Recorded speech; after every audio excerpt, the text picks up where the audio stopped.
Okay, so welcome to session 5. So as I mentioned tonight, the meditation is all about not knowing. And we'll just wait for Julia to get settled.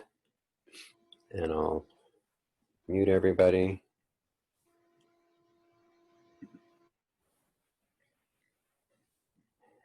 Okay. So finding a nice, comfortable position.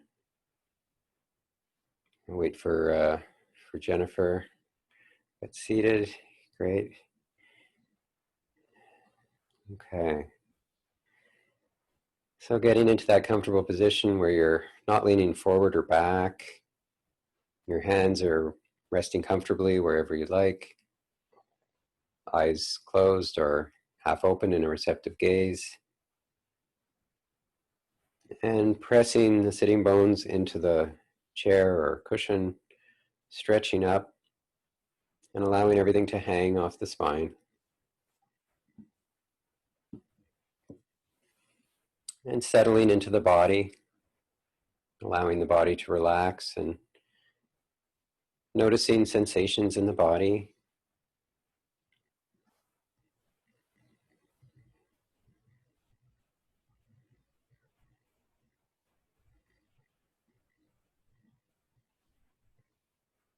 Welcoming whatever's there, not trying to change anything.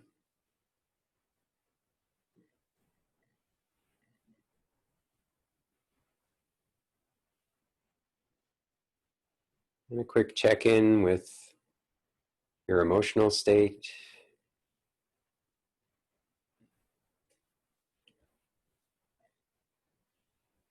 Noting what emotions are there right now. Perhaps locating them in the body.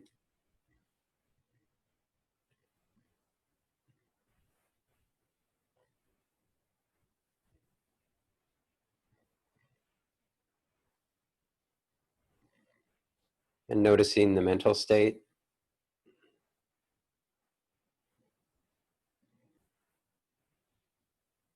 There might be a lot of thoughts or hardly any or none at all. Maybe very low or loud. Whatever's there, just allowing it to do its thing.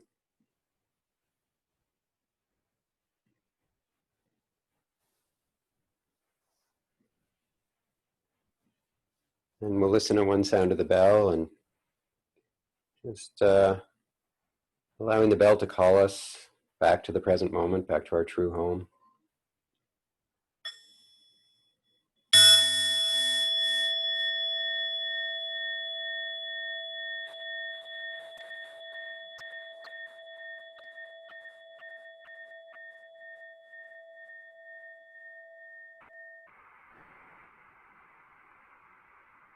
And becoming aware of the breath. Aware of when you're breathing in and when you're breathing out.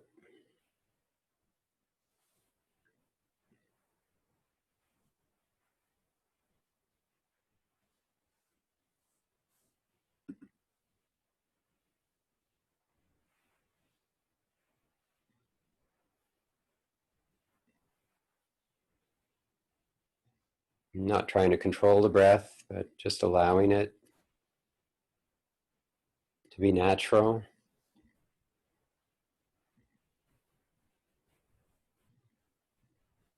And following it all the way through from the start of the in-breath, through the in-breath to the end of the in-breath. Whatever pause there might be before the start of the out-breath, through the out-breath, the end of the out-breath, and again, any pause before the start of the in-breath. So we're not controlling it at all.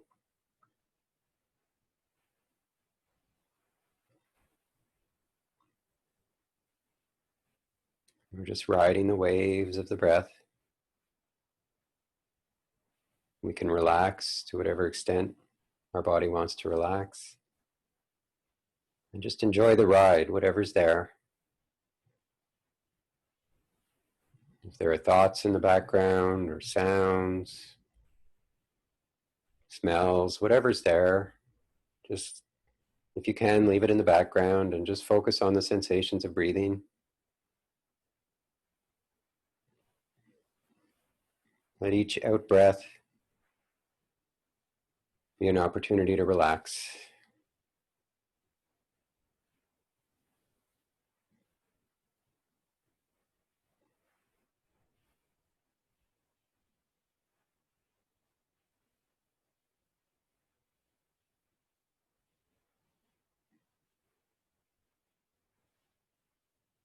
And let each in-breath be an opportunity to energize.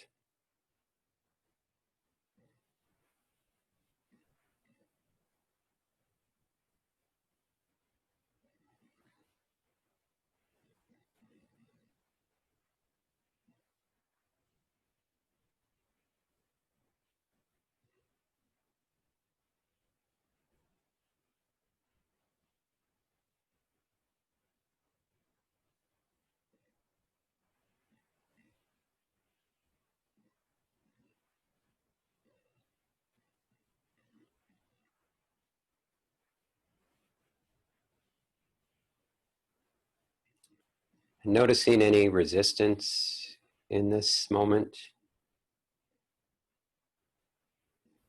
any tension, any wanting things to be different than they are.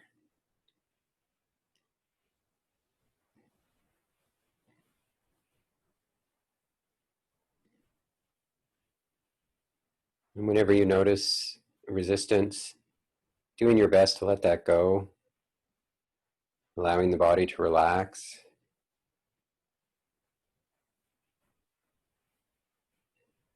And letting go of any mental resistance, opening to the experience, wanting to experience it fully, deeply.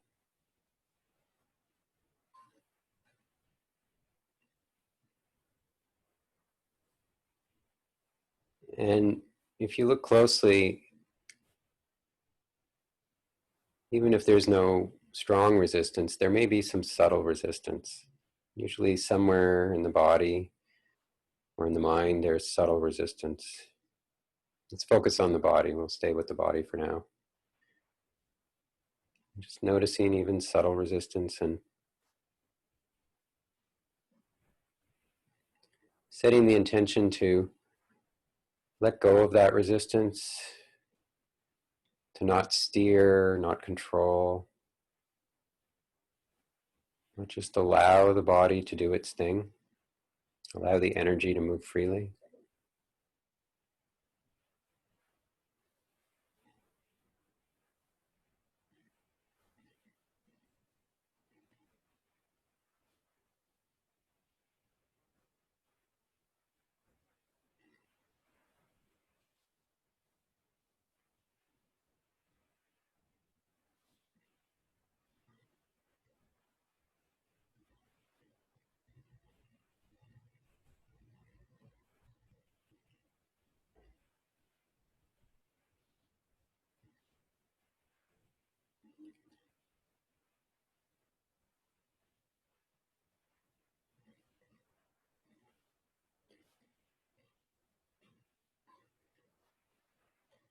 Good.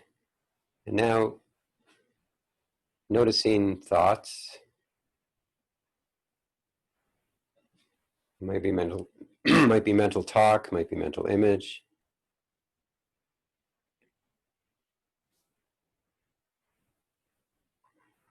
Noticing what's there, and if there are any thoughts of wanting to figure anything out,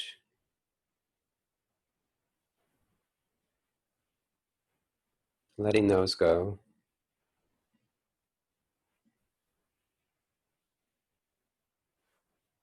You may have recently had some thoughts come up around what to do about this or that, or what might happen in the future. So just allowing those thoughts to be there, And not needing to figure them out, not needing to know what to do or what's going to happen.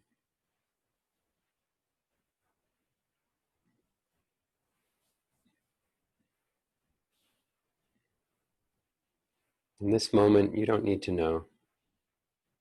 You can just rest.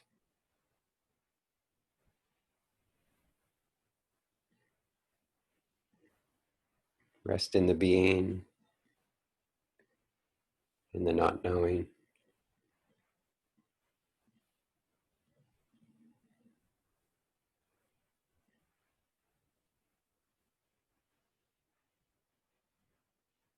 Who knows what the future will bring?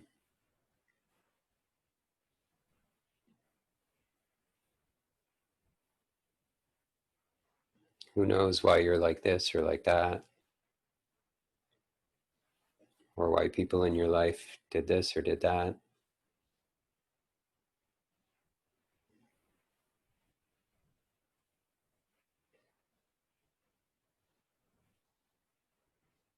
None of it matters.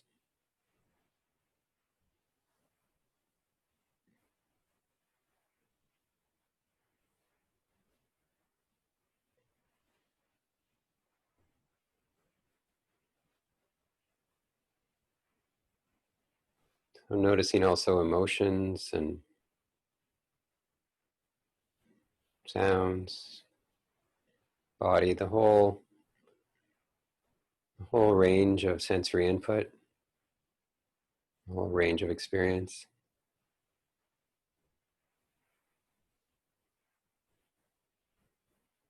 And again, noticing any resistance there,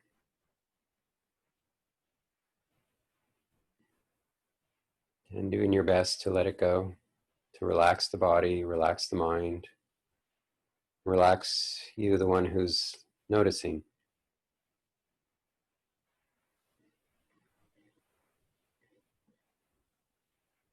Become aware that you are aware of this experience.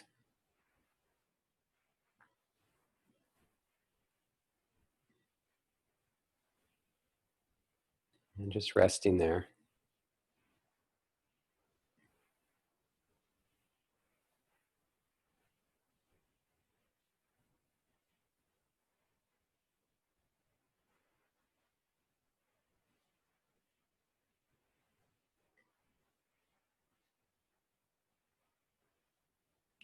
If the experience right now is not exactly the one you were hoping for or not what you like, let go of wanting to change it. Let go of figuring out how to change it. There's no strategy. There's no steering of this experience at all. You're just allowing it to happen.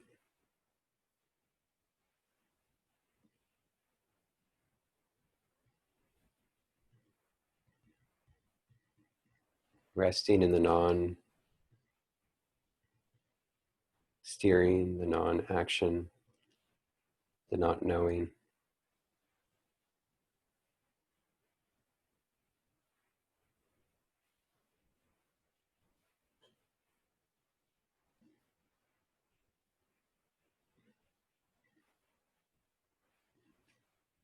When will COVID be over?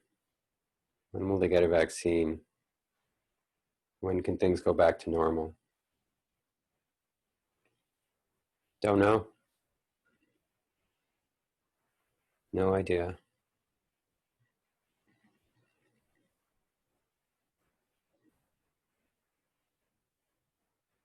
Allowing that not knowing to be here.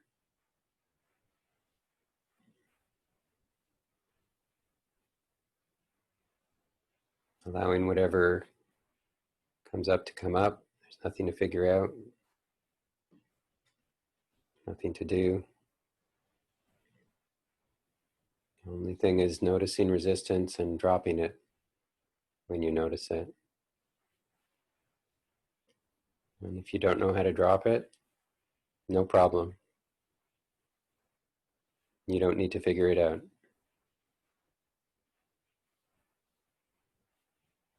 Just keep relaxing. Whenever you notice resistance, relax. Not forcing anything, just allowing.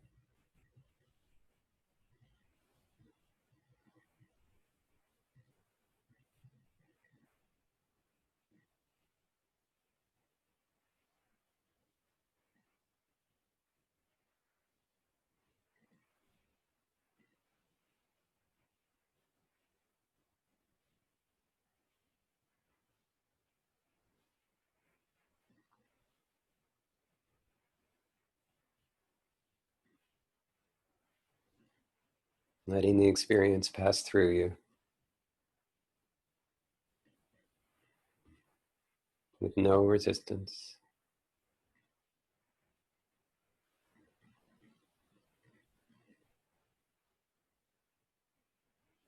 Not asserting the will at all.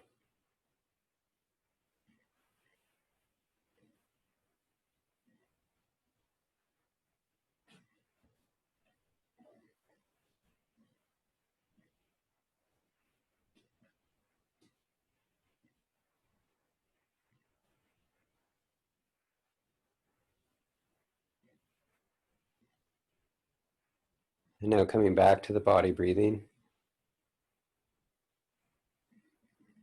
Noticing sensations of the body breathing.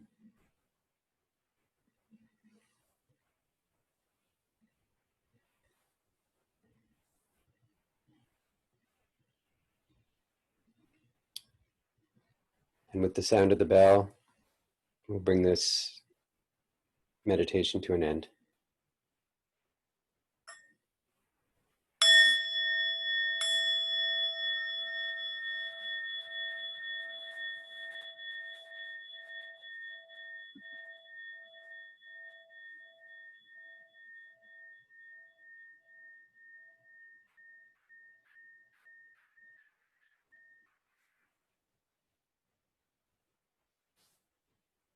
So feel free to massage whatever needs to be massaged, move whatever needs to be moved, stretched. If you want to stand up, feel free to stand up and sit back down. Whatever your body needs. And bringing kindness to it.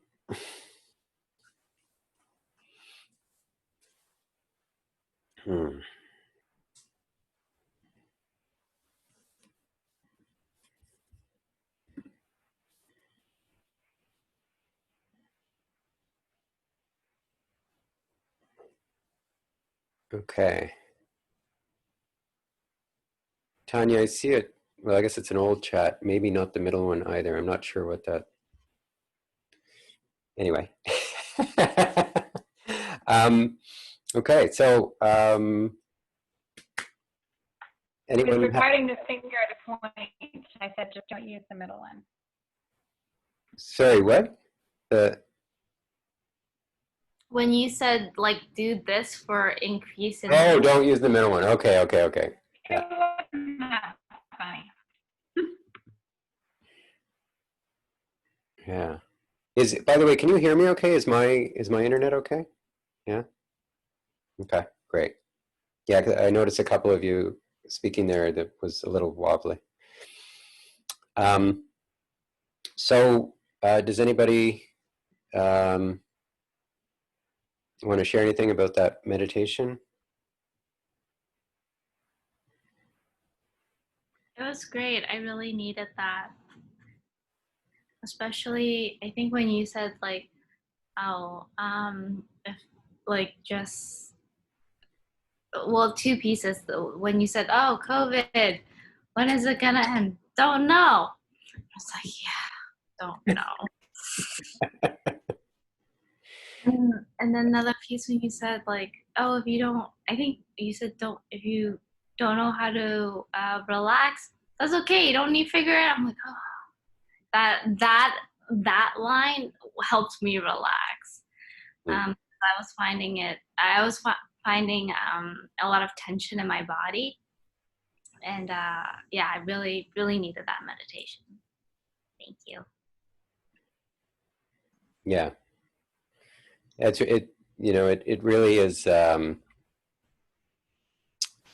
like, even though it's a fairly simple instruction, it's amazing how we still get caught up in, in, you know, in wanting to follow the instructions and then getting stuck in, in that, right? Yeah. I Okay. have a question. Go ahead. Do you think that when you're meditating and thoughts are coming in and you're getting kind of carried away, is that like a form of resistance?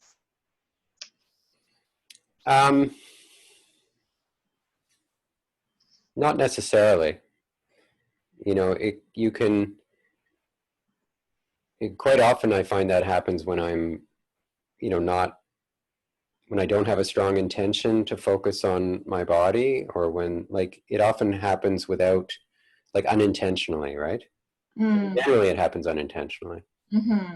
So, I'm trying to think if there could be a time where there is. I mean, certainly you can pull the attention back, but I don't think that's resistance. Like, if you're just moving the attention, there isn't really resistance in that. It's Mm-hmm. where you're, it's where there's something in your experience that you're resisting, as Mm-hmm. opposed to moving the awareness around. Yeah. I just noticed that, like, I started thinking about something. I was like trying to focus, and I was like, that thought felt a lot more entertaining than like focusing on my breathing or my body. Yeah, I don't know. Okay. I think it depends. Yeah, I mean, I think resistance it's experiential, right? So the more familiar you get with what resistance feels like, and we'll get into that tonight, certainly, but I mean, what resistance tends to feel like is like, it's like, Mm. there's these two opposing forces, right? So, there's the experience and there's the will, and they're bumping up against each other. So, look for that, right? Okay. Yeah. I mean, which is maybe a little different than sort of, going around in circles in your mind going, do I want to go over here? Do I want to go over there? Well, I'm supposed to go over there, but I like it over there. So,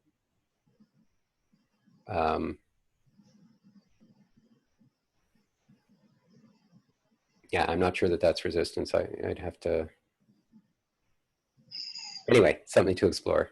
It's always fun to have things to explore. I do. Thank you. No problem there.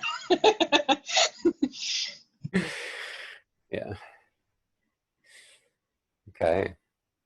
Any questions or anything you want to share about the homework? So there was, of course, learning to let go. That's always the big homework.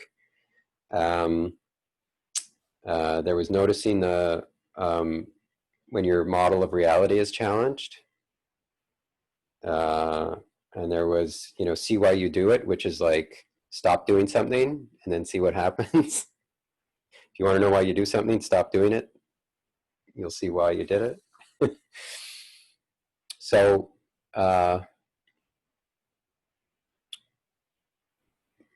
yeah, Bev?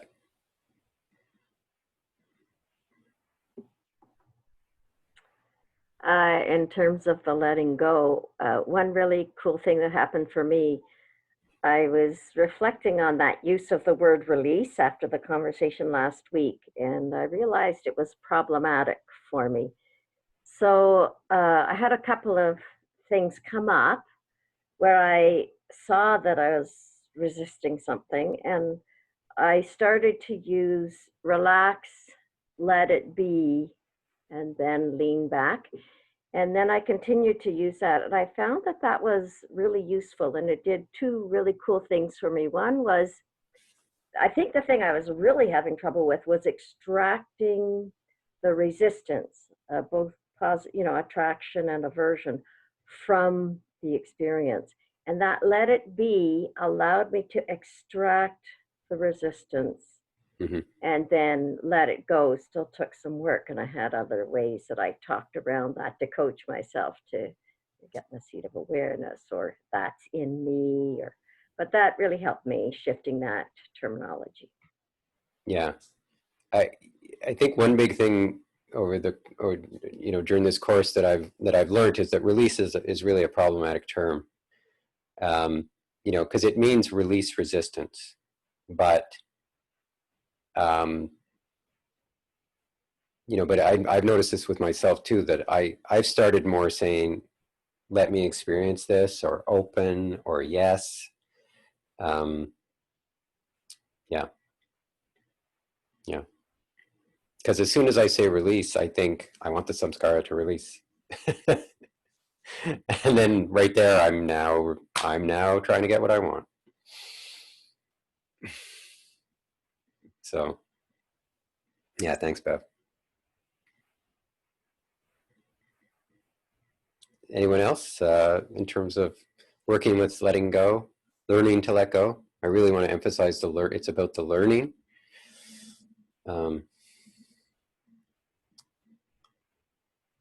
Working with this, hopefully, working with the small stuff, of course, working with whatever comes up, whatever you recognize as a disturbance, whatever you recognize as resistance.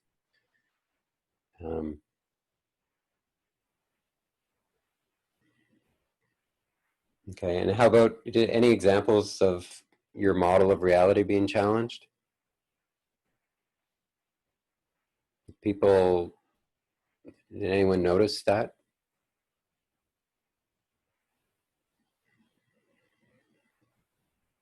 Yeah. Anyone want to share?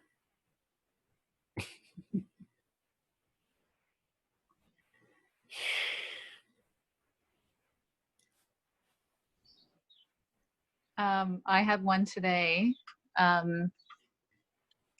where I was doing some work I was editing a bit of video, and I'm working with a collaborator, and I sent it to her, and she came back with some feedback and some suggestions for changes, and I immediately went into it like, no, that's not better, that's but definitely it felt like resistance. I sort of took some time over lunch to just I guess feel it a little bit and think, oh yeah, that is resistance. And then I tried what she suggested, and it worked better. And there you go. I guess I figured I'll just try it. It can't hurt to try it. Yeah. Yeah, that's great. That's great. So what aspect of your model did it challenge? Like what view or what preference did it challenge? Do you know? I guess I was so sure I was right initially, that the way it was already was the way it should be. Mm-hmm. And I could already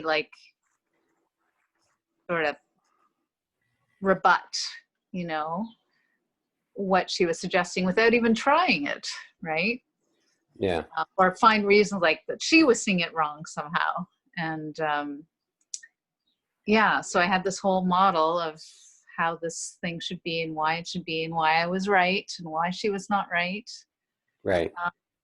Did it challenge your idea of I'm good at this, or I know better than she does, or I guess. Yeah, probably. Yeah. Mm-hmm. Yeah. They go together. Mm-hmm. Great. Thanks, Julia.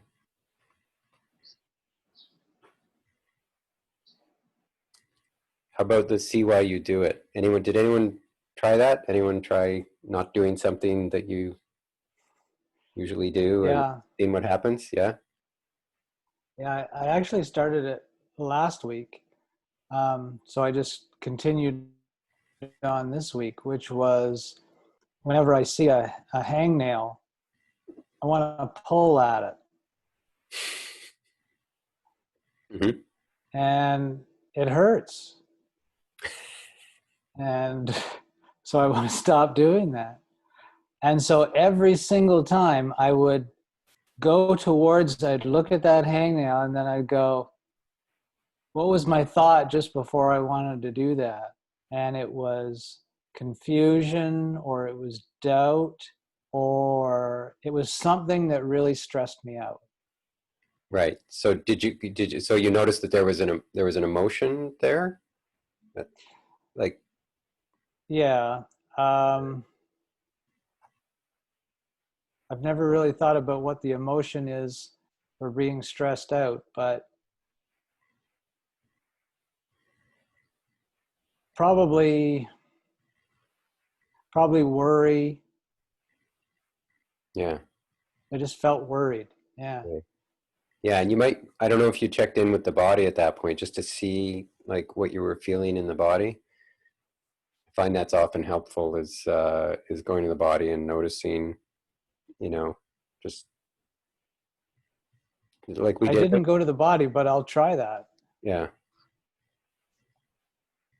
Yeah. The body is always a good place to go because thoughts can be um, they can sort of take you out of the present moment, and also you can get caught up in wanting to figure it out, whereas the body's more like you're just experiencing sensations.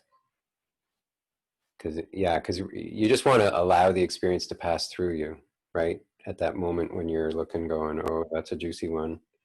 I want to pull at that.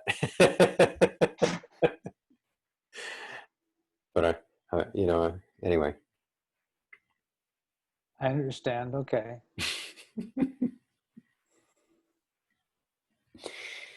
Anyone else? Or Brian, any comments? Mm.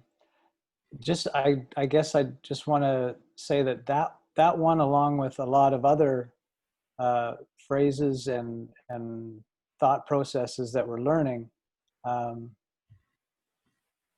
this course is really I'm training myself to create a lot of new thought patterns. So I'm really sort of changing my perspective as to how I see life through that particular one, as well as other ones, other Mm, thought processes too. mm. Yeah, that's great, Brian. Just remember to let go of wanting. Okay, Aspiration without attachment, right? right. Yeah, no, because you've got it going on many fronts. It sounds like. Yeah. Yeah. So just be gentle with yourself. Anyone else try that? The see why you do it practice?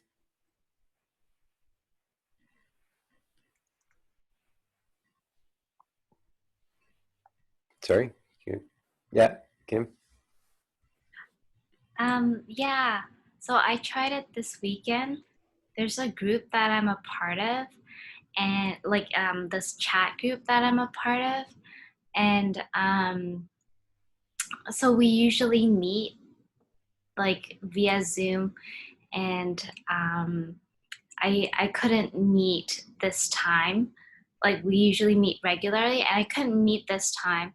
And then in my head, as I was wanting to inform this group, I saw that all sorts of thoughts came up, like the message I initially wanted to write was kind of like I felt like I needed to justify why I wasn't going to attend this group.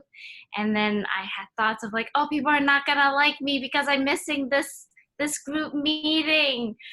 Um, and it was really interesting seeing that. Like in real time seeing like, oh, like I didn't know I had all these thoughts about myself. Like thoughts of like, oh, being the perfect group mate means attending all these meetups regularly or something like that. I think there's definitely a sense of wanting to be perfect or seem Right. perfect and wanting others to like me. And I was like, okay, not gonna do that. Not gonna justify your message. Just let them know you're not gonna be there. And yeah, that was really interesting because Yeah. it didn't seem like anyone was mad at me. They were like, cool, you do you know? I was like, Right. oh. Yeah. Yeah. And so were you noticing any resistance in that experience? Yeah, it took me really long to send that message because I was like, even though I could see that, like it took me a while to get to like writing the message that I ended up writing. Yeah. Part of me really did want to like have ways to justify why I was not going to attend. Yeah. And I want to say like, oh hey, like I can't attend because of X, right? Because technically I could choose the group over X, but I'm saying like, hey, I'm not going to be there because Right. Right. And this sounds like great stuff, but it also, and it sounds like you really, you saw what was going on, but there was also a lot of working with content, right? With figuring out what to do, right? And I'm wondering, was there, like, were you practicing letting go? Like, was there relaxing and opening to the experience and sitting in the seat of awareness? And, and that's tough to do in a situation like that because you've got a lot coming up, right? So that's not small stuff. That's perhaps bigger stuff. So, but it's really nice in that situation to, to actually just like fully experience what's going on in the body, what's going on emotionally, because what I'm hearing from you is a lot of thoughts, right? And awareness of thoughts, right? And awareness that this is a pattern of yours, a common pattern. I mean, everybody wants to, we all want people to like us and not to think poorly of us, right? So, but the key thing that Mickey would say here is like, can you experience this? Can you just allow yourself to fully feel this experience of, the experience of wanting, wanting people to like you, not wanting people to, be mad at you for not going to the meeting, not knowing what to do in terms of what do I write? I don't know what to write. How can I, I don't know whether I should explain myself or not explain myself or what so there's a lot of stuff going on there to experience. And for what I notice is like when that, just relaxing the body is like huge. Just being, just remembering in that moment to relax the body and remembering in that moment to, just let the experience in, right? Because there's always, in a situation like that, it's like, I want to fix this, right? I want to figure this out. So, it's nice to figure something out, but it's even nicer to experience it fully and go from there, right? And then figure it out after that. But to experience the disturbance and just let it pass through you. Yeah. Right. Yeah. Jeff, yeah? Yeah, I've a lot of resistance to sharing at the moment, so I want to share, if I may. Kim, is that okay? Mhm. All right, we'll come back and we'll finish. Well, I thought you were through with. No, that's okay, Jeff. So go ahead. It sort of ties in though, because it's also about wanting to look good. Today's the first time that I didn't use a comb or a brush for my hair in many, many years. Always very conscious of my hair. So after the shower, I just took my fingers and ran it through, and that's the way it's been today. So that's kind of, something I'm learning from from this doing this workshop. Yeah, yeah. So The other thing, that sounds like the see why you do it practice, right? and also while I was waiting to come on to speak, I was getting all anxious and nervous, and as I said, I really didn't want to share. Um, so the other thing I had something also that came up that's a little bit different. I was sharing, somebody was saying that they were staying at home, they're very careful, and I was saying how I was going out and that I liked seeing normalcy in the community. And this person sort of made it sound like I was not being, cautious, or, and Mhm. that I was found that very resentful, and I felt defensive. So, and I thought about that even afterwards for quite a while. I just couldn't calm that mind down. So I worked on that Yeah, quite a bit. yeah. And and it's really not about calming them. Like calming the mind down is fixing the problem, right? So it's like it's like it's like it sounds like you had a lot of awareness there. Um, and the next step after that awareness is, can I just experience what is going on before I try and fix it? Can I just let it,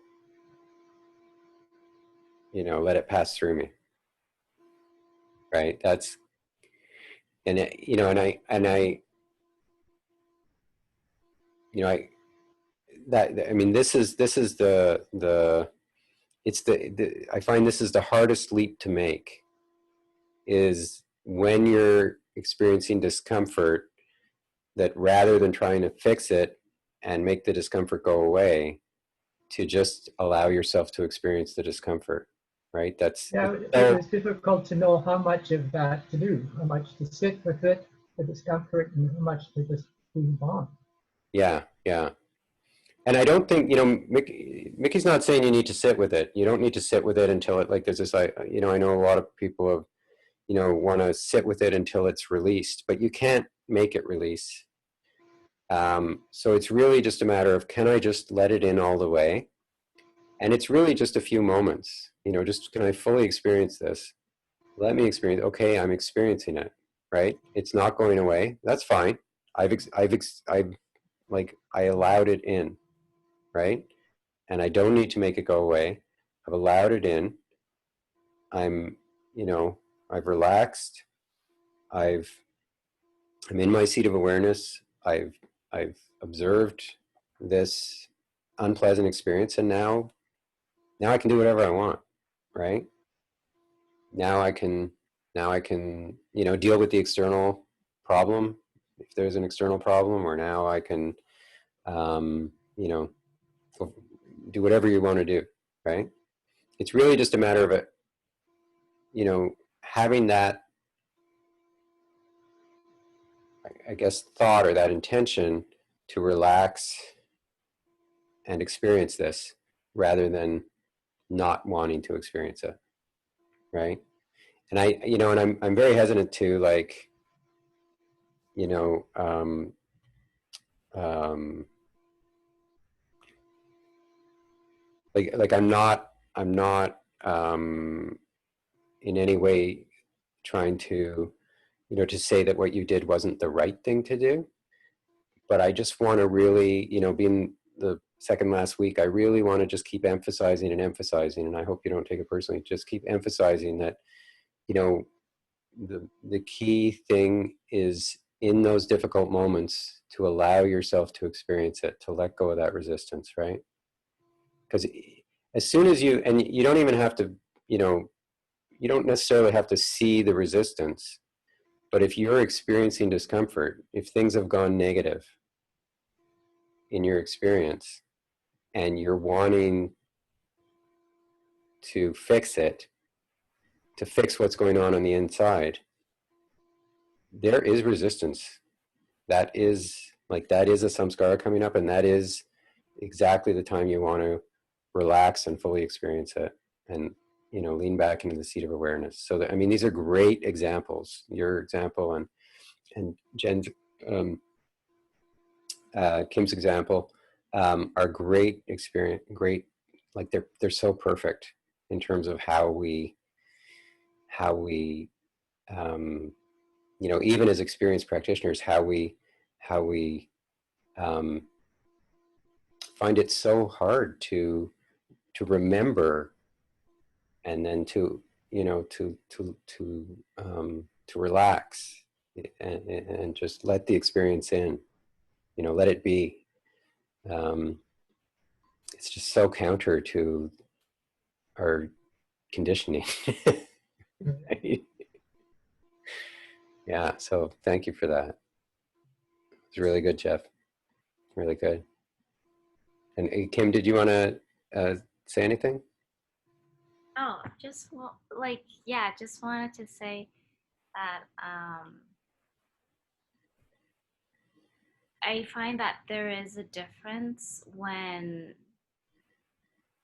I'm doing something, when I'm relaxed, in that state of like I'm relaxed and I'm noticing things, versus when like I feel the tension, but I'm trying to just push forward and like do it anyways. So like in my example, um, like I found when I was trying to craft this message, when I was feeling the tension, it was very hard to like craft that message. Versus, you know, when I've given myself some time to just like be with the difficult emotion, then there, like the message actually sounds kind of joyful. So that was interesting to know. I mean, you know, in the share, I don't know if it's obvious, but it took me like, you know, several days from noticing to when I actually get to actually like write the message, you know. And it was like 2 lines, but it took me 5 days to get to that. So yeah, it's really interesting to see how that messaging really changes when what I'm experiencing inside is different.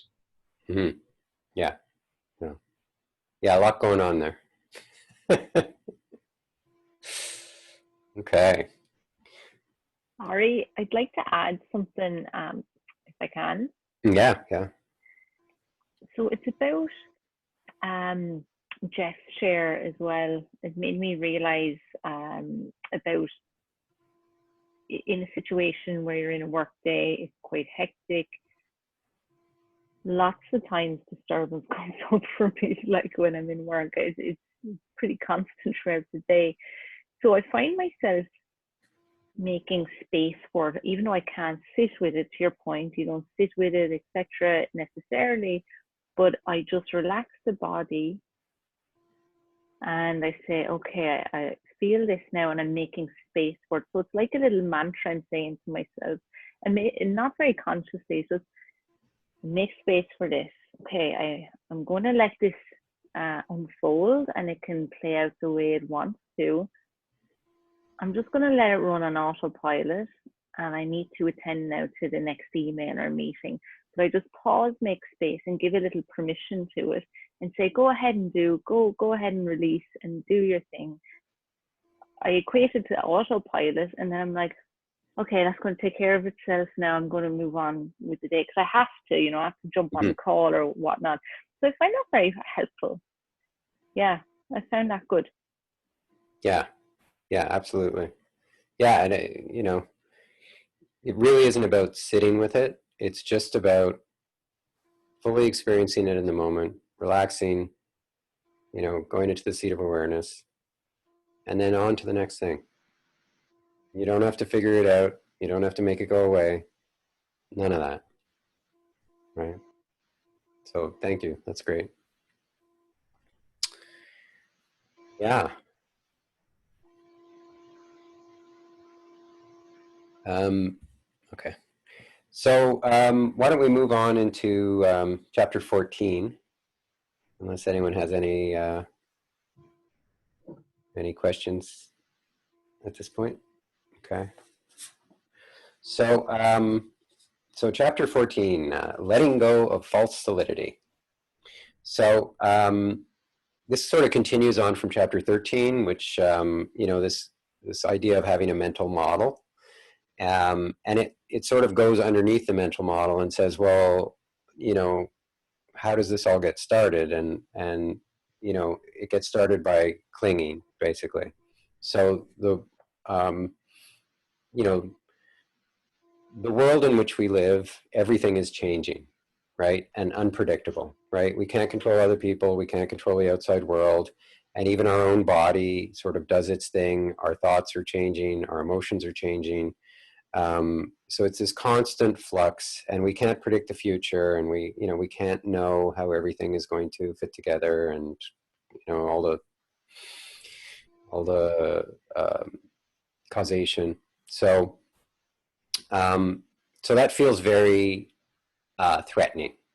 You know, this fluidity, this it can be disorienting, and it brings up fear, right, about the future. And it, you know, it's been described sometimes as it's like you're falling. You know, like life is just like you're just falling, and you know, and you feel out of control because you know, because you don't have control. And there's just all these different things, and so we instinctively want to find anchors that we can, you know, here's something I can depend on. Here's something that's going to not change. And you know, and it all kind of, so that's our tendency. And then we, you know, if you imagine that we're like this, you know, original mind with no samskaras, right? And then there's all sorts of things going on in our experience. Most of those things we don't pay much attention to. There's no big positive charge or negative charge to them. But then, you know, we see something interesting because either it's interesting because we're attracted to it, or it's interesting because we're, you know, we don't want it. Sort of like the rattlesnake and butterfly, right? Rattlesnake and butterfly. So then you focus on, oh, rattlesnake, and you're focused on it, right? And you know, he uses clinging in this sense to refer to both, you know, the ones that we don't want and the ones that we want. And so we cling, and as soon as we cling, we you know, we store it inside. We resist it, right? We don't want to just sort of let it pass through us. We want to hold on to it, and so we store it inside, and then from there we you know, so we have all these things stored inside us, and then we, out of those, we try and figure out how they all fit together in some consistent pattern. And so that's the mental model.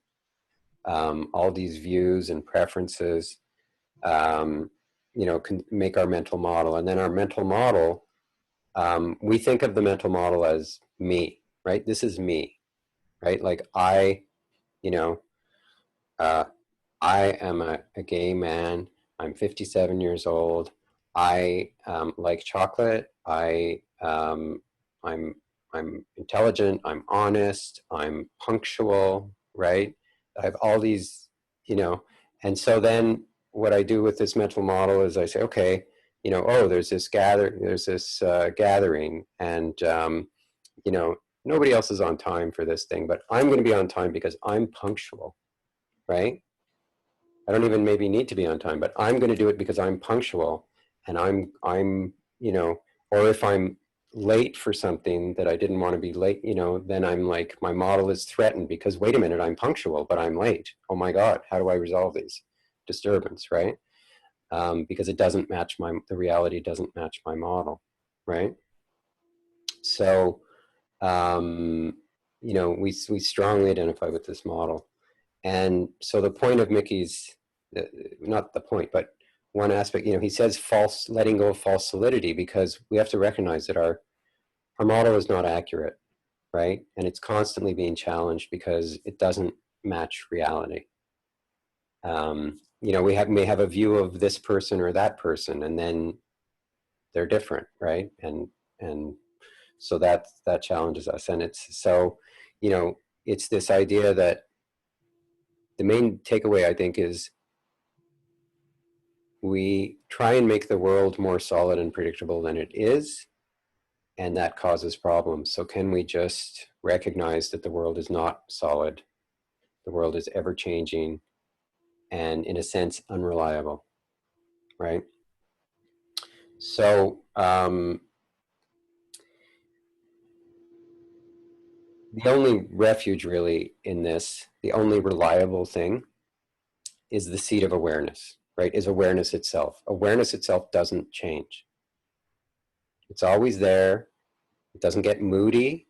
It doesn't want this or that. It's just sort of there, right? And we can always take refuge, even, if we stop clinging, like what he says is, if you stop clinging, you'll, like, things will get untethered. Things will, and not in a good, like, it'll be scary, and if you persevere, at some point you'll break through, and you'll have great peace, I guess, when the samskaras are largely gone. But it'll be very scary to not cling.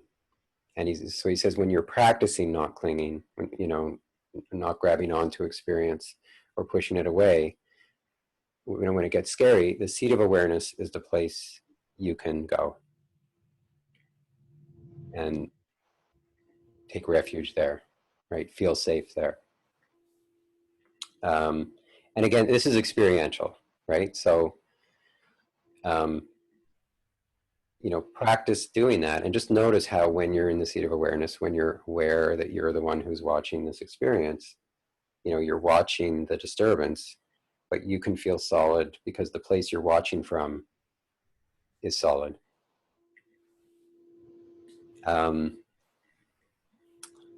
then at the end of the chapter, as he always talks about how to practice with this in terms of, letting go. And so his emphasis here is on, he says, if awareness appears disturbed, then ask who's noticing the disturbance, right? Because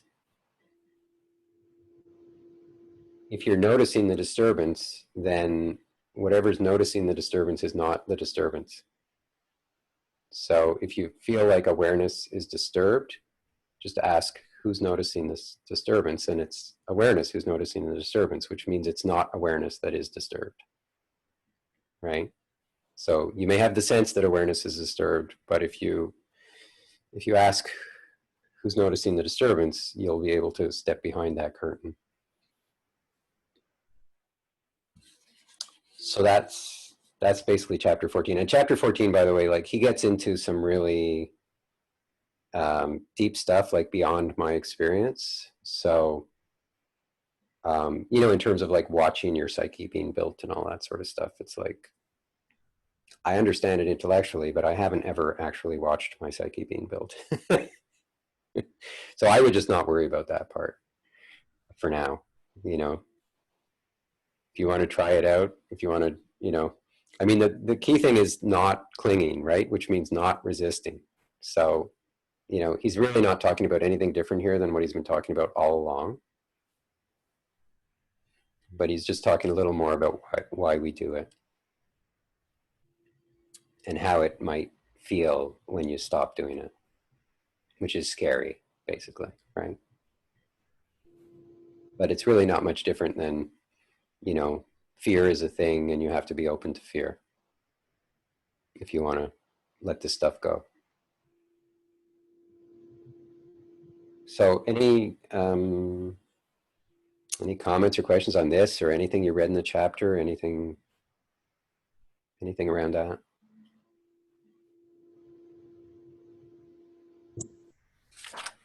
Hey, Larry. It's Janet. Yeah. A quick comment. I really understand what you're saying about that. There was a lot in this chapter. I read this chapter, some of the same paragraphs, over and over and over again. And because the first time I went, well, kind of blew my mind, like the whole dynamic and stuff. But so it was, I really enjoyed the chapter. I'm not sure how much I understand, but I'll keep reading it. Yeah.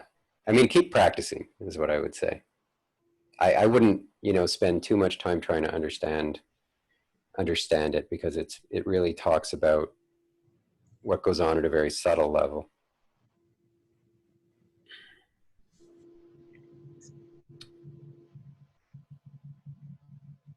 Okay, so we're going to do a breakout group, and then we'll have a stretch, unless you want, if anyone really feels the need for a stretch now. Actually, if you feel the need for, you can just go ahead and stretch. So the first breakout, I'll just copy this into the chat.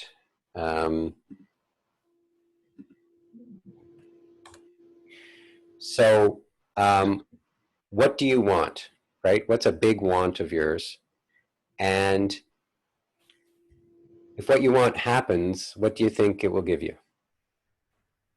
Okay. So, you know, what is one of those big things that you want? And what do you think it will give you? So we'll go into the breakouts now, and we'll go for about 5 minutes, 6 minutes, about 5 minutes. We're a little over. Okay.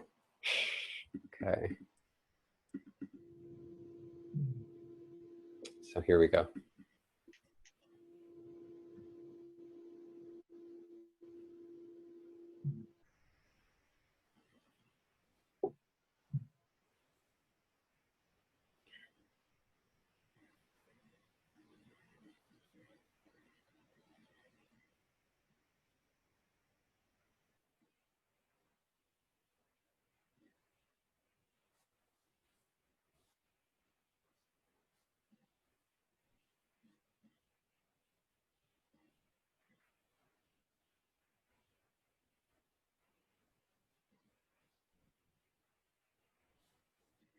So Jeff, are you able to join it?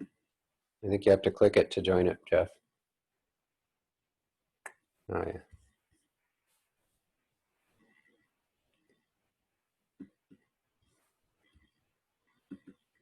Experience that. Yeah, I mean, I felt guilty for a fraction of a second. Okay. Uh, Yeah. but anyway, so did you? What's your big one? I mean, I'm just still formulating mine. Yeah, I know. My mind is going blank. Because this thing, I mean, the breakout 5 minutes, I mean, disappear very quickly. I mean, there's one thing that comes to mind, and I've been thinking about this, is to go on a backpacking trip by myself. Okay. I've never done that. And I don't know why. It's like this one thing, and what do I think it'll give me is like this feeling of independence and being able to do anything I want. Like if I can do that, if I can go in the backcountry and like, you know, then I'll feel like, maybe I'll feel like I can just do whatever I want then. Like I'm capable. I think that's how I imagine it unfolding, which could very well be different than reality. You know, yeah. What is the big, I mean, goal that I have? I mean, it is, it's interesting. I mean, the big goal that I have had for the past little while, and I have in fact made a huge step towards that, was, or has been, and still is, to understand what's going on in the head when I took psychedelic drugs, when I'm hallucinating. So, I mean, of course, you get tons and tons of stuff you can read, I mean, on the internet. But I actually took the step of formally enrolling in Seneca College in chemistry. So I actually finished a 2-year program. So that was a huge step to learn organic chemistry, to learn the language of organic chemistry. I mean, because all drugs are organic chemistry. I don't know what your background is. I mean, all drugs are organic chemistry. And of course, you have to dabble a bit in neuroscience, which I am also doing. So still, I mean, so with these under my belt, now, so the actual now I'm just zeroing in, I mean the literature, I mean, so knowing, researching what is going on, and I mean at the kind of at the level of neurons. I mean that sort of stuff. I mean against literature. Now, what do I get out of that? I know it is absolutely futile to even think that by sort of being able to do that, I would figure out the meaning of life or whatever. I mean, that is not going to happen. But still, I want it. I'm pursuing it, and yeah. So this is kind of an interesting way station. I mean, to take 5 weeks, 6 weeks to interact with this group. I mean, mainly because of my connection to Laurie. Yeah, that is the model, and I'm not quite ready to let go of that model yet. Yeah, it's interesting because it's like we both know that like if and when we accomplish it, yeah, but we still want to do it, right? Yeah. I mean, like, I still want to know. Yeah. You know, I guess it's like along the way you're gonna. No, I mean, You're like being I'm kind of by having a pure intention, by being humble, even if I don't know what that totally means, by pursuing it, by not giving up something, I mean, hopeful, something not too bad will unfold. Yeah. All the reward to your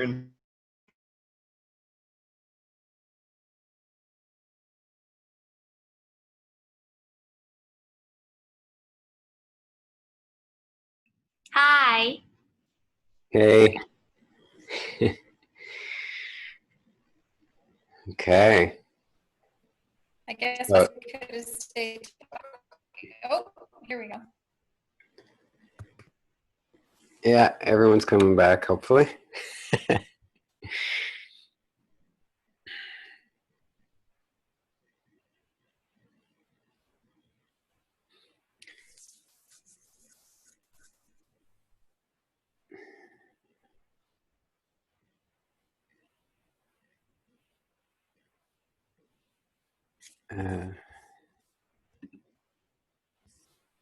Looks like we lost a few people there. Oh,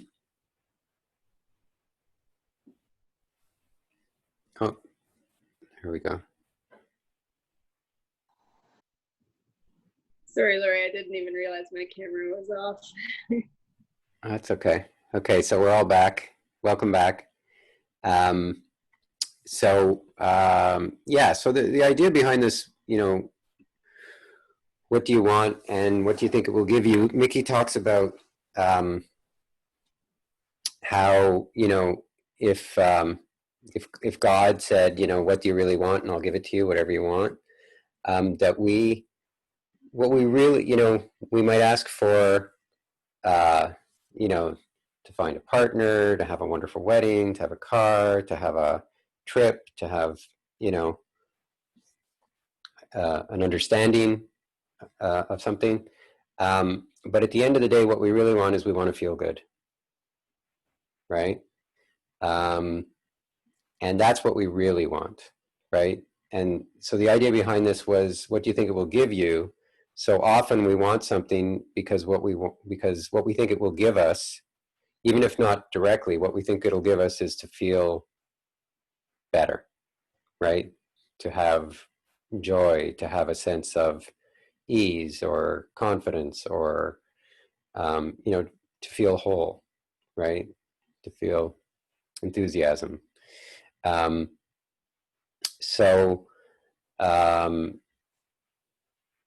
Even though we tend to think mostly in terms of things outside us that we want, they all tend to be instrumental to give us this feeling inside of feeling of feeling good, basically, right? Of feeling better than we feel now, right?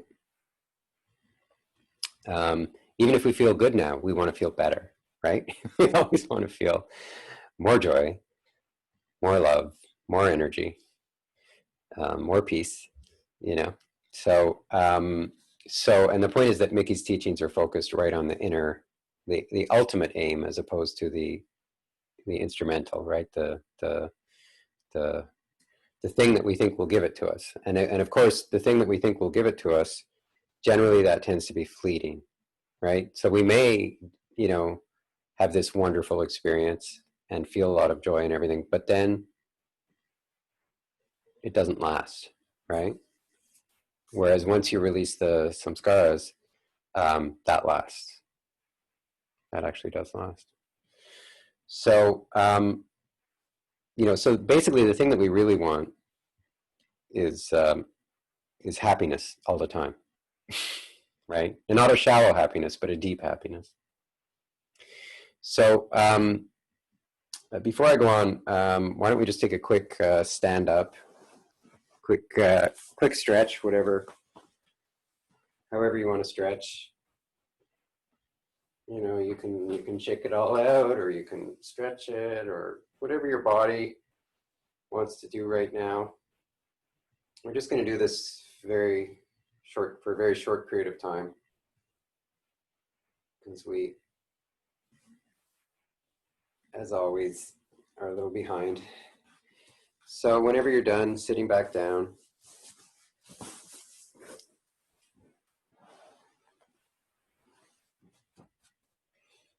maybe just opening your eyes really wide. Wow.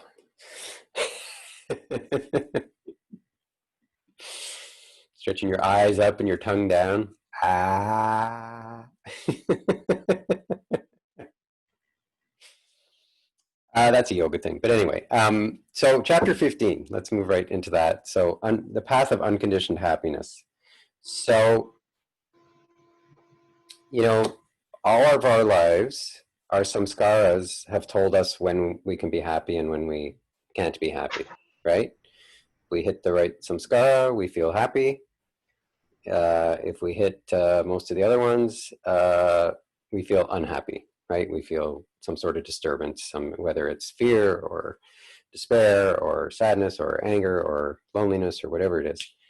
And so we come to think that happiness comes from what happens in my life.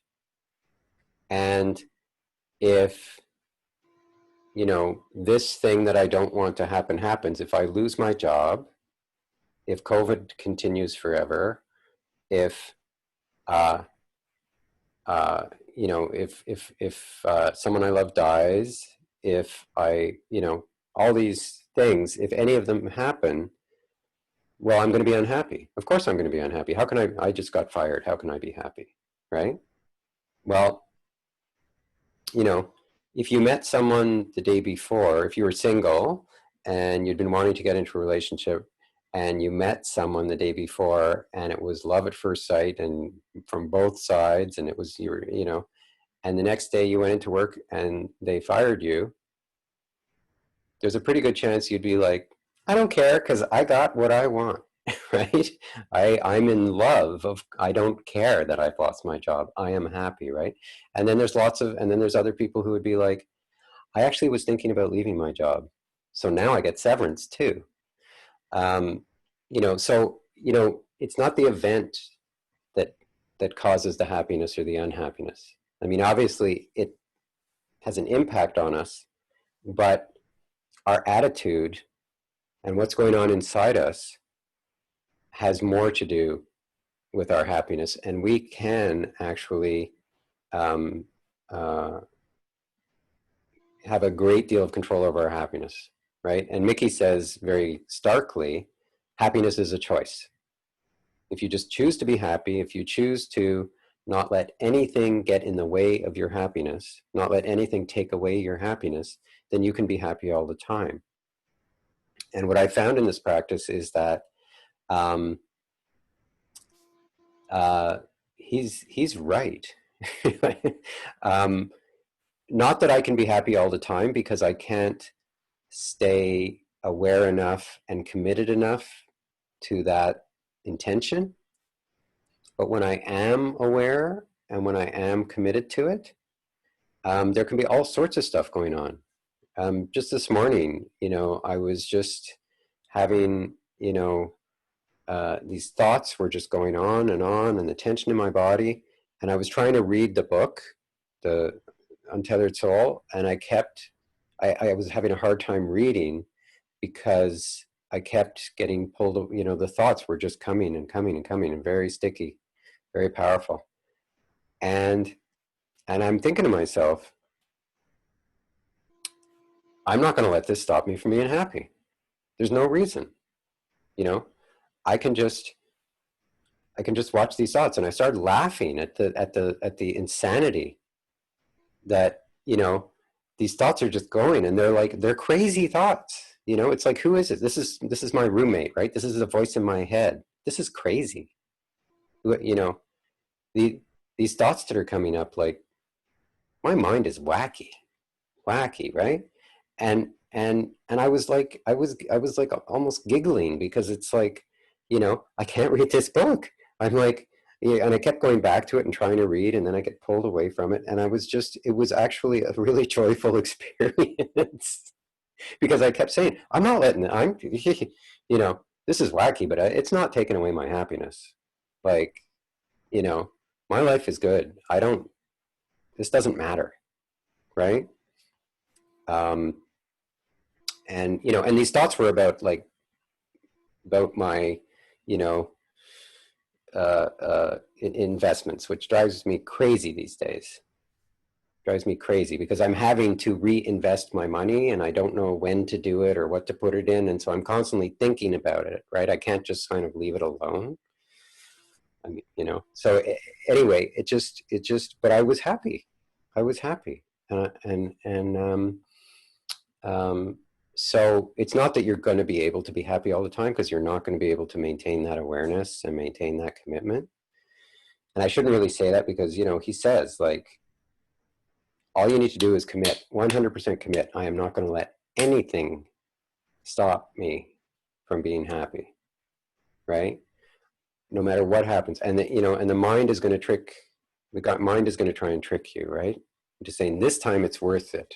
This time, there's no way I can be happy if this is going on, right? No way can I be happy. And that doesn't mean that you stifle your emotions, right? Like, negative emotions are going to come up, right? So, if your mother or spouse or child or whatever, or best friend, dies, like, you're going to feel grief. You're going to feel sadness, right? Strong grief, strong sadness. But again, if you can just be really present with it and allow the heart to play its tune, you can stay, happy. And there, happy is probably the wrong word in that, but there can be this sense of, like, that it's fine, and that it's like, wow, this is again, it's like going to a sad movie, right? It's a rich experience. You can have a rich experience. You can have a deep experience that's not a negative experience, right? It's like, wow, I love my mom so much. Oh my God. I'm feeling like the sadness I feel is so beautiful, right? So, when he says happiness, it doesn't necessarily mean like, hey, I'm happy, I'm going to Disneyland. It's like, it's not always like that, right?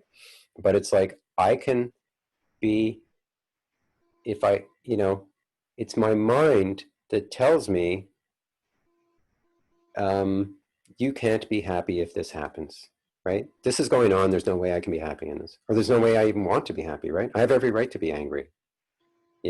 What they said was wrong, right? And Mickey talks about how the heart closes, right? When we're happy, the heart's open, and when we're sad, the heart closes. I actually think the better way to approach it is just, my heart's open, my heart's closed, and forget about happiness. Because I think happiness is too kind of fluttery, or, and it's not a good description. Because, like, if my mom died, and I'm feeling sad just thinking about it. I mean, my mom's 81, and I know, she's in pretty good shape, but I mean, I know I'm going to be devastated. But but I know that that can be a beautiful experience, right?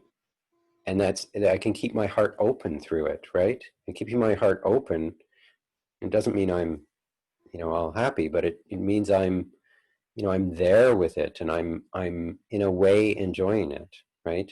I'm able to be with it because I have this, and having that commitment to an open heart, like is this worth closing? No. My mom dying, is this worth closing my heart? No, I want my heart open through that, right? I lose my job, I want my heart open, right? My partner leaves me, I want my heart open, right? I lose all my money and the mobs come and they, and they throw me out of my house and I'm destitute on the street. I want my heart open, right? Mickey gives the example of, what if you're falsely accused of murder and thrown in jail for life? Can you enjoy that, right? That's obviously kind of strong, but I mean, like there are Tibetan monks who that has happened to them, right? And they've been tortured, and they've stayed with an open heart, and they've said, like, I did not hate my jailer. The worst, I did not, the one thing they couldn't take away from me was my, my love, right? My compassion, right? The thing that I fought against the most was, ill will towards my torturer. They're not going to get me to do that, right? So it's that kind of resolve, to say, no, I am the one in here. I can't control anything outside, but in here, in my mind and my heart, I'm the one in charge. And if I can just stay in the seat of awareness, and if I can just be very clear in this intention, then I have the power to keep my heart open, right? And again, it's an impossible task to be that present. Impossible in the sense that I'm nowhere near, I do not have that capacity right now, right? And I don't know if I'll ever have that capacity in my life, but I know that that's the direction I want to go in. And I know that it's an incredibly powerful practice, incredibly powerful. And I want my heart, if my heart is open all the time, my life is wonderful, like wonderful. And the impact I have on the people around me is positive, right? So why would I ever want my heart to close? Right? So, yeah. Tanya? Yeah. Sorry. Yeah. So, Lori, when you say you're never going to reach that in your lifetime, and I get what you're saying, but on the one hand, I feel like, wow, man, shit, if you're not, like, what's the point, right? So do you still find, though, that you do have more and more of those moments, or? Yeah. I'm saying I have doubt as to whether I could ever reach 100%, but I have no doubt that I can increase the percent a lot. Right? And if I were to increase the percent to 80 or 90%, my life would be pretty darn good. Right. Okay.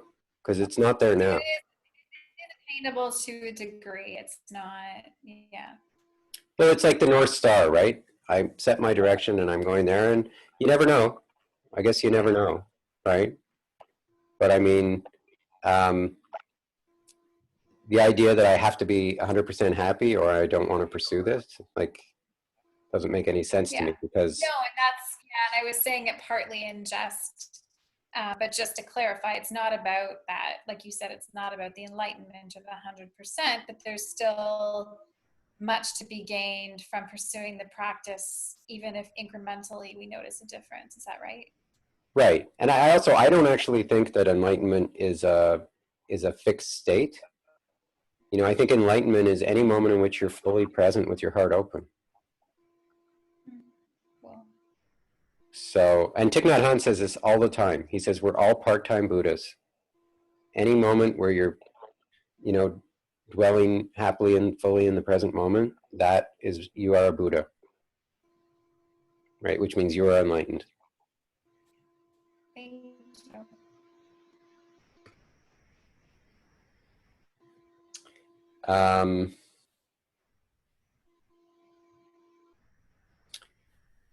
So is there anyone who's not convinced that this is a good thing to pursue? That you should try and keep your heart open all the time? That there's nothing worth closing if you had the choice?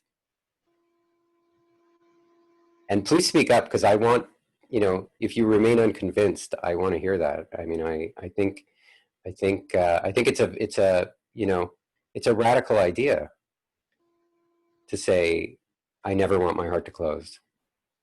It's a radical idea to say, there's nothing that can happen in my life where I would want my heart to close. I guess Mandela did that, right? Perhaps, yeah.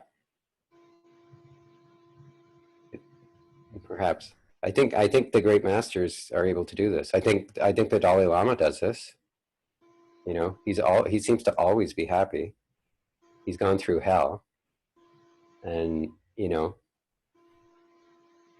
I don't know that he's able to keep his heart open 100% of the time, but it's pretty close, it seems. I would love to be the percentage, have my heart open the same percent as the Dalai Lama. Yeah.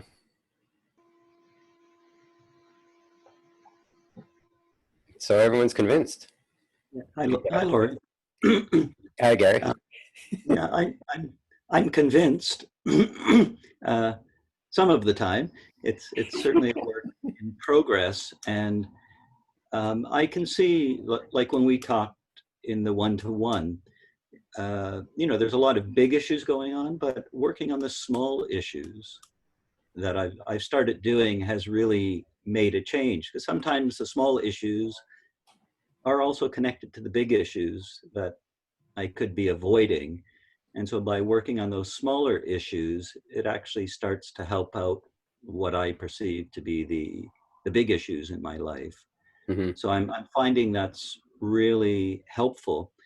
Possibly an example is judging people and just letting down my guard and saying, just listen to this person, see what they have, and don't judge what they're saying. Just be open and receptive, and don't let it trigger whatever is going on in my mind. Mm-hmm. And also sometimes avoiding socializing, and I've been pushing myself just to open to it and be part of it. And that's really having some good effects. Mm-hmm. What I don't understand about Mickey, some of his things that he says, like give it to God, or I can't remember what his expression is, but I'm wondering, maybe it's not appropriate for this talk right now, but what is his definition of God? Because I have a hard time with that. Yeah. Just let it go to God, or be with God. I think what he says often is use it to go to God. Yes, yes. And that automatically puts up these walls in my mind when I think about right, the concept. Right. Yeah. So, and he's quite clear in saying, like, he doesn't really know. And you know, and you can call it God, or you can, you know, just call it the universe, or you know, whatever you want to call it. What he's referring to is basically the ground of being, right? Is the you know, the universal awareness, the group awareness, if you will. And what he's saying is, and he's looking at it from an energetic perspective, and he's saying, okay, well, there's our like lowest energy, right, which is our survival instinct, and then our sexual desire, and then our desire for social belonging, and then there's like romantic love, and then there's these, you know, higher, you know, energy centers, if you will, that are more like you know, feeling love for everyone and everything, and these really high states, high in terms of like high joy, high energy, high enthusiasm, right? And then ultimately, is the idea is that this connects to the universal energy, if you will, or awareness. You can think of it as the what do you call it? Like in particle physics, the you know, the field. What do you call it? Like But the like, magnetic field. well, it's the like, according to particle physics, basically, there's just this energy field, Mm. and then all these subatomic particles kind of pop out of the energy field, Mm. right? And and and then that kind of forms the universe. But the universe that we see is actually like, there's all this movement of all these subatomic particles, which are not just particles, they're waves, and it's very, you know, but the idea is that there's this quantum physics, right? The quantum field, exactly, Julia, the quantum field. So, you know, you can think of God as the quantum field, right? But it's the idea that the only way to know this, uh, uh, you know, higher, or not even higher, but the sort of ultimate reality, as opposed to the you know, in Buddhism is often called the historical reality, or the, you know, the like the world in which, like the Newtonian world of solidity, and, you know, this is my hand, and, you know, you and I are two different people. And then there's sort of the, you know, the quantum realm of, you know, we're all really just a bunch of particles popping into and out of existence from this quantum field, right? So you can think of it that way. Mm. And what he's saying is that in order to experience that, you know, God or quantum field or whatever, you have to completely let go of the self, because we're so, and this is what all the great masters say the same thing, right? They all say you have to let go of the self completely in order to experience that larger awareness, because we're so focused on our small self that we can't get in touch with the big self. And so Mickey's saying, let go of the small self, let go of the small self. Use this thing to let go of the small self so that you can experience the big self. Right? Mm. So, and, you know, in this course, I mean, I haven't talked about that much because it's really, it's beyond my experience. And it's like, you know, I mean, he talks about it in every chapter of the book, basically at the end of every chapter. And, you know, and I mean, I do believe in that, in the sense that, like, all the great masters say the same thing. So there's got to be something to it. I don't know whether it's subjective or whether it's true scientifically. I don't know whether it's just where our minds are able to go when we let go of the self, never mind it being real or not. But it sounds like a pretty cool place to go. A really cool place to go. I don't know if I'll ever get there, but I don't have to get there, because all I know is that if my heart is open, my life is better. So I want my heart to be open, and my life, and then my life will be better. And if I happen to actually, you know, get to contact with universal awareness, quantum field, God, whatever you want to call it, then that's just the icing on the cake.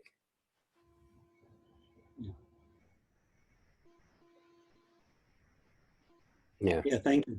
I like that. Let go of the smaller petty self so you can experience the big self. So yeah, that's a good way of thinking about it. Yeah. Yeah. Thank you. My pleasure. I love talking about this stuff.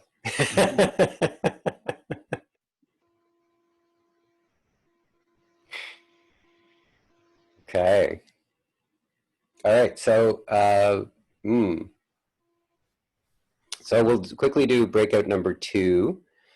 And so the question for breakout number 2 is, what's the worst thing that's ever happened to you? So at least what's the worst thing that's ever happened to you that you're willing to share with somebody? So, you know, if you don't want to go to your actual worst thing, that's fine. And would you like to be able to keep your heart open through something like that? And what can you do to be able to keep your heart open through something like that, or no matter what? So,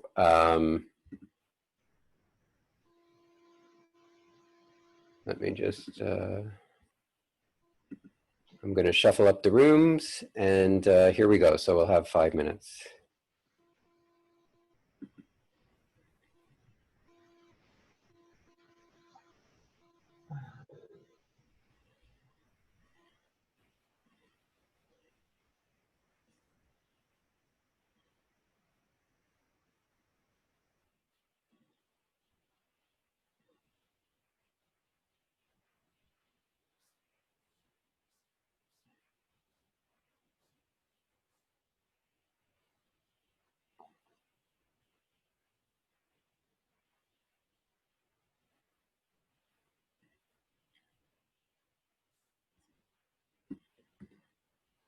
So Brian, are you able to, looks like,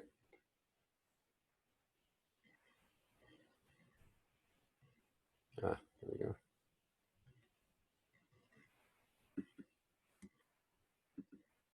The rhythm method doesn't work.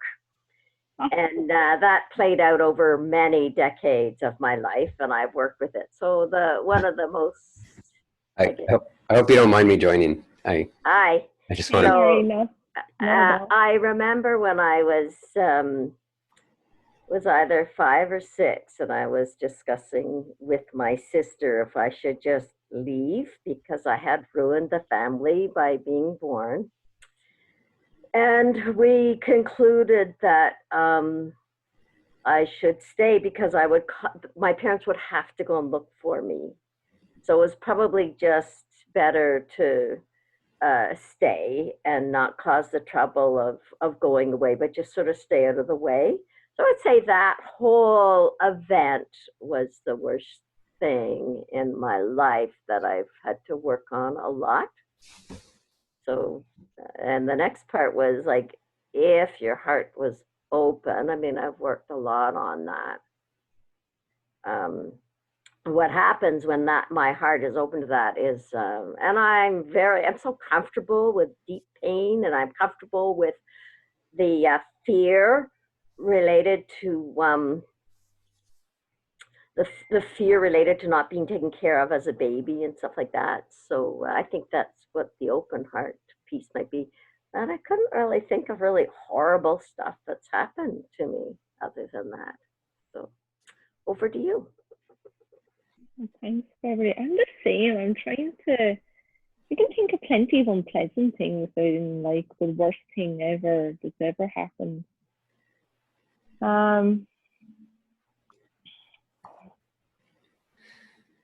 Yeah, like worst thing ever. Trying to think. It doesn't have to be a tragedy, right? It could be like, you know, someone breaking up with you, or getting fired, or, you know, not getting picked for something, or, you know, just something that was really hard for you. Yeah. So what comes to my mind then is when I first came to Canada in the first 2 years, you know, I was filled with a lot of enthusiasm. I think I mentioned this in the last session, Larry, breakout session, was, you know, just desperation to get job and employment. And okay, so you get a job, so now you have to start at the bottom. But I wasn't in my industry, and it was like knocking on every door trying to get back into industry and to, you know, earn a better living here. And it was just a lot of struggle. I was living with a roommate at the time, and he was kind of going through the same struggles, and we call it the struggle years. We found joy in that at the same time, where we could relate and laugh, and they're fond memories as well. But it definitely was, yeah, it definitely was a hard time looking back. You know, there was a lot of energy put into trying to get someplace, somewhere, and not having a lot of money and not a lot of success at times. You know. Yeah. So would you like to be able to keep your heart open through something like that? Yeah. Yeah, for sure. Yeah. What can you do to keep your heart open no matter what? Commit. Have the awareness. Have the awareness. Yeah, the reminder. Yeah. Yeah, the mindfulness bell. Yeah. Yeah. Yeah. So, well, we have another minute. I mean, I remember I met this guy who I fell madly in love with, and not long after we started going out, he broke up with me, and I was devastated, just absolutely devastated. And when I think about it, like, oh, if I could have kept my heart open, that would have been so good. In a way, I did, but a lot of the times I didn't. And, you know, I would love to have been able to have kept my heart open the whole time. Why? Huh? Why is it to feel the rich experience, Laurie, or just because it breaks your wall? Just because it was so nasty. I mean, yeah.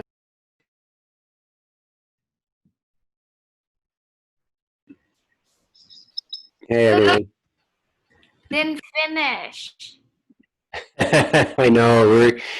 I'm sorry. We only have 15 minutes left, and we still have another chapter in the homework. It's but you know, it's an interesting thing to think about. You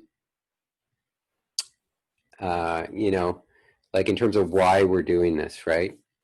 You know, we're doing this so that we one day can keep our heart open through these really difficult times, right?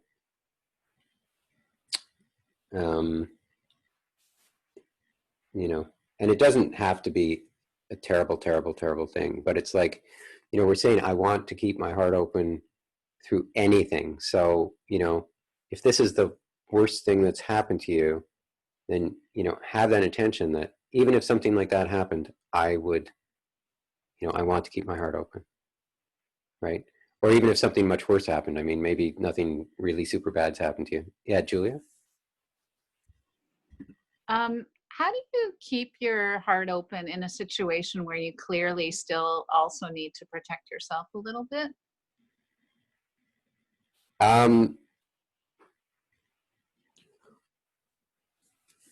Well, you can, I mean, it's, you know, it's what do you mean by protect yourself? So if it's protect myself from feeling this, the answer is you never want to protect yourself from feeling it. If it's protect myself from, you know, something outside, then you take whatever action you need to protect yourself from, because they're two different things. You can keep your heart open and protect yourself. In fact, if you're not in reactivity, you can think more clearly and you'll be able to protect yourself much better than coming from a place of reactivity. So, you know, if you have that, because when your heart is open, you're much stronger than when your heart is closed, you know? Yeah, I guess I'm thinking of if you're feeling pain or you know, it's really particularly difficult. Yeah, I'm often not in a good place then to, you know, if there's Yeah, something external that I have to yeah, deal with, or somebody's threatening me or whatever, threatening yeah. me, you know. Yeah, well, that's why it's so hard. I mean, it's so hard because you know, the thing is that when you're in the throes of, you know, big despair, big loneliness, big fear, big anxiety, big anger, it's really hard to say, is this worth closing? Right? You know, because, and, you know, and if you're in like, say, big anger, especially, there's a lot of energy in that. It's like, is this worth closing? Hell yes. Right? Hell yes. After what they did to me, I have every right to be angry. I do not want to be happy. I do not want to have an open heart. After that, what that, you know, bastard did to me, you know, and so that's why you need the really strong clarity, the really strong intention. And that's why, you know, it's, I mean, again, we work with the small stuff, right? We have a big aspiration and a big clarity and commitment, but we recognize that this is my capacity right now, and there's lots of stuff that's beyond my capacity. So I am going to, you know, it's like in the Bodhisattva vow, you say, beings are numberless, you know, what do you say? Beings are numberless, may I free them all, right? Well, it's impossible to free all beings, right? For you to free all beings, for me to free all beings. But we have this big aspiration because it helps us to keep our, you know, our direction that we want to go in when things get tough, right? So you want this really clear intention in order to help you to keep your heart open when things get tough. It doesn't mean you're actually going to be able to keep it open all the time. Of course, we've talked about that, and that's probably, you know, but it will help you keep your heart open more, right? So, you know, you start with the small stuff, you practice with the small stuff, and you practice with whatever's there. And, you know, as you let go more and more, as you're able to, you know, release more and more samskaras and really get good at letting go, then, you know, one day hopefully you can never feel the need to defend yourself. You know, to defend your walls, to defend your model, right? Your psyche, your samskaras.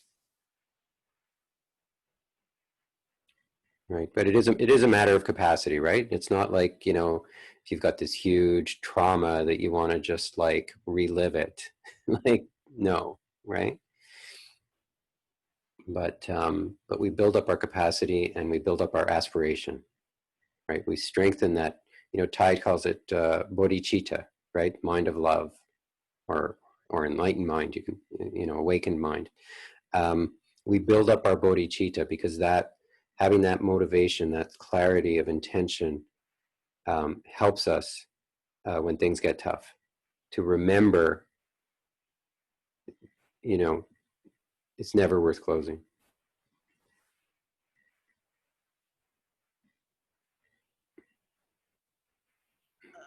I think the most helpful thing you just said that for me is you're stronger when your heart is open. Yeah. Think about that a little bit more. I'm going to process that one. But somehow there's a huge ring of truth there. Yeah. That's my experience.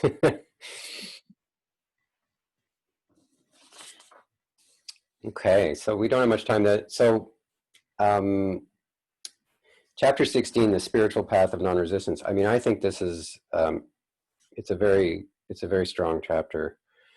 And it introduces a concept, I don't know if he's talked about it before, but he really focuses on this idea of will, right? That we all have this, that will is an actual force that we can deploy at any time to, you know, it's will that, you know, my hand is going up and down, my arm is going up and down because I'm exerting will to make it go up and down, right? It's not doing it by its own.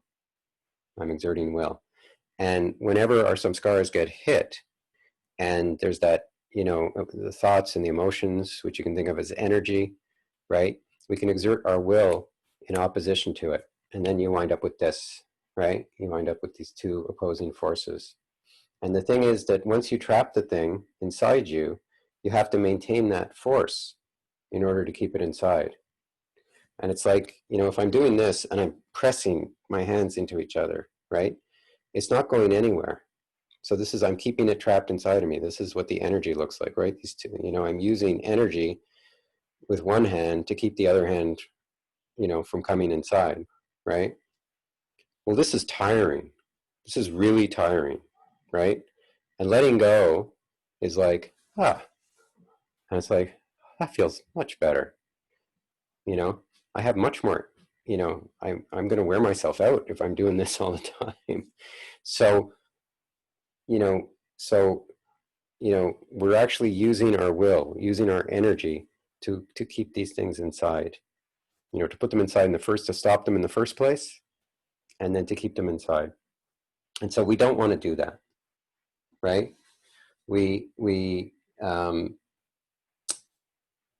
you know, we really want to just let go of the resistance. Whenever we notice resistance, let go of it. So, you know, and in this chapter, he talks about don't listen to the mental voice, which the mental voice says things like, I can't handle this. I have to protect myself, right? I don't want to experience this. I can't take this, whatever, something, you know, along those lines. And there may not even actually be like like you may not hear a mental voice. You may just go right into, you know, get away from me. And just accept the situation, like accept that this is the reality, right? So like, it's just letting go of the resistance. And he says, see it as an event on planet Earth and not as a personal problem. So again, this is getting out of the small self. And this is, you know, we always, you know, you get a call that your kid did something wrong at school and you have to come down there and see the principal. And, you know, and right away we go to, how is this going to impact me? What are they going to think of me? You know, it's all about me, right? Like you're still thinking about your kid, but but there's that part that sees it as a personal problem, right? That because it hits your samskaras. And so can we not see it as a personal problem? You know, can we just like let that experience go through us and just say, okay, now like, what do I need to do for all concerned, right? And he says, really, it's all about no problems, right? And when he says no problems, he means like whatever's going on in your life, whatever difficult thing is there, you know, your car breaks down, or, you know, it's raining and you're caught without an umbrella, or, you know, whatever it might be, can you see it as not a problem, but as just like, it's a moment to be experienced, right? Maybe you can see it as a challenge. You can see it as a learning opportunity, right? An opportunity to learn to let go. But it's like, hey, I'm alive and this moment is in front of me. And can I just experience this moment and not, you know, like, yes, it might be a problem to be solved in the outer world, but it's not a problem for me. You know, it's not, it doesn't have to cause me, you know, despair or whatever it might be, right? I don't have to, I can just sort of see it as, oh, all right, I have to do all these other things because this thing didn't work or whatever. My computer cracked, my computer broke, you know, I lost my cell phone. You know, it's just something for me to take care of, and hopefully to experience it with an open heart, right? So, you know, not that you asked for this thing to happen in your life, right? But it's happened. Can I be present with it? Can I enjoy this experience? Or again, can I just keep an open heart through this experience, right? Can it be a rich experience for me? Because all I have in my life is, you know, one experience after another. So the more experiences I can enjoy, the better my life is, right? So he says it's all about no problems. And, you know, we've already talked about this stuff. It's much better to see a situation clearly than to have to deal with reactivity. And then the other thing he talks about relax, what to do about it, relax your body, right? But also relax your will. So this idea of relaxing your will, I think, is a very helpful concept, right? So relax your will means stop resisting, because it's the will that we use to resist, right? We exert will to resist experiencing whatever is going on. And we use the will to stop it from coming through us. The other point that he makes in here, which I think is really good, is that, the thing's already, what we're resisting is not the thing, because the thing happened. Somebody says something nasty to us, right? The words are out, right? So I'm not resisting the words. I'm resisting feeling the impact on me. I'm resisting the energy that gets stirred up inside of me. I'm resisting that from moving through me, right? So you're not actually resisting reality. You're resisting what's going on inside of you. And then we store it inside as a result of resisting. So, something may have happened to you when you were 6, and it was a terrible thing that happened to you when you were 6 that somebody did to you, right? But 30 years later, and it's still bothering you, you're the one who kept it inside, right? Like, you've been carrying this thing for all this time. So this is not to blame, but it's to say, like, you can do something about it. You can point the finger at them all you want, but that's not going to get you, that's not going to resolve this issue. The fact is, I've stored it because I don't want to experience it because it's too unpleasant. So can you have the attitude, I don't want to store this crap inside of me anymore. I'm not going to blame them anymore.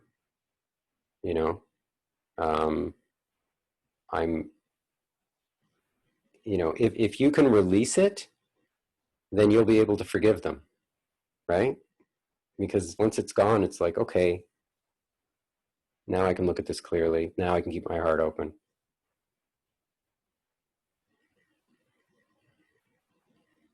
So it's 9 o'clock. So our time's up. I do have homework for this week, which I hope you will enjoy. So it's the usual, working with the small stuff, also setting a strong intention to be happy no matter what. Notice when your heart closes and ask yourself, is this worth closing? Is this worth giving up your happiness? And then as an exercise, just writing down a problem that you recently faced and asking yourself, can you see it as anything other than a problem? Can you see it as a challenge or an opportunity to learn or a moment to experience? And how would seeing it as no problem affect your spiritual growth? Right. So anyway, all that is in the folder. And then there's meditations on not knowing this week. And that's about it. So we've gone a minute over. I hope you have a wonderful evening. And as usual, if you want to stay, if you have any questions, feel free to stay. Yeah, have a wonderful week. Thank you, Laurie. Bye, everyone. Yeah. Great to see you. Thanks. Thanks, Laurie. Everyone. Thanks, Laurie. Thanks, everybody. Bye. Bye, everyone. Lori, bye. Thanks, Laurie. Bye. Bye. Stay happy. Very happy. Love it.